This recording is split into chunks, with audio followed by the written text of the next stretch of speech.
LA is where you go when you want to be somebody. New York is where you go when you are somebody. And Miami's where you go when you want to be somebody else. It's America's Casablanca, America's Riviera. Anything goes here. The most prolific drug traffickers in U.S. history. The offshore powerboat champions indicted for trafficking more than 75 tons of cocaine, the largest drug case in history. Cocaine Cowboys was supposed to be the Willie Falcone and Sal Magluta story. Los Muchachos, the boys. The story of what the government alleged were the biggest cocaine traffickers in the history of the country, certainly in the history of South Florida. 75 tons of cocaine they were accused of smuggling. One of their co-conspirators says that estimate is way low, and upwards of $2.1 billion.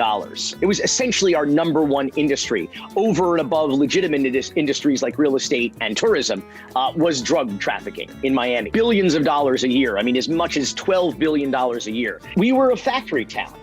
We don't have any indigenous industry. We just sell the sun. It's all tourism and real estate, all the jobs that just attract tomorrow's newcomers, right? It's a Ponzi scheme. So we subsist from hustle to hustle, and cocaine was one of the biggest hustles we've ever had. In Colombia, in those days, you could probably buy a kilo on the ground for like $5,000. The real value was in the risk of smuggling it into the United States. You could get as much as $40,000, $50,000 wholesale for it down here in Miami. So what was happening is that the Colombians were kind of in that wholesale business in Colombia, and they needed someone to transport it. They needed someone to help move it around the country and sell it, both wholesale and retail.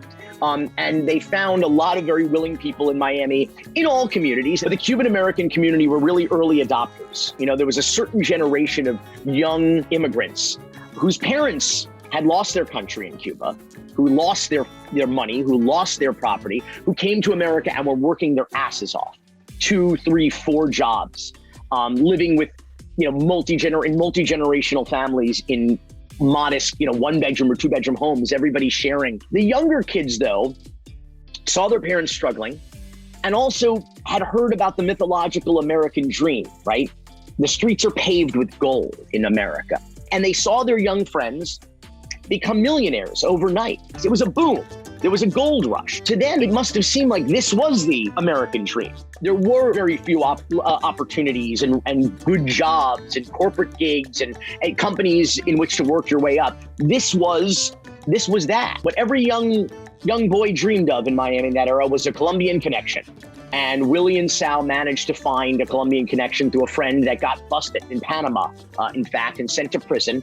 And he handed them the keys, pun very much intended, the keys to the kingdom. And these guys went from selling nickel and dime bags of weed to selling grams and ounces of cocaine, just street level retail dealers to friends, and kind of cultivating this new market of weekend warriors in Miami. And then the next thing you know, they moved 40 kilos, which was extraordinary, $1.2 million.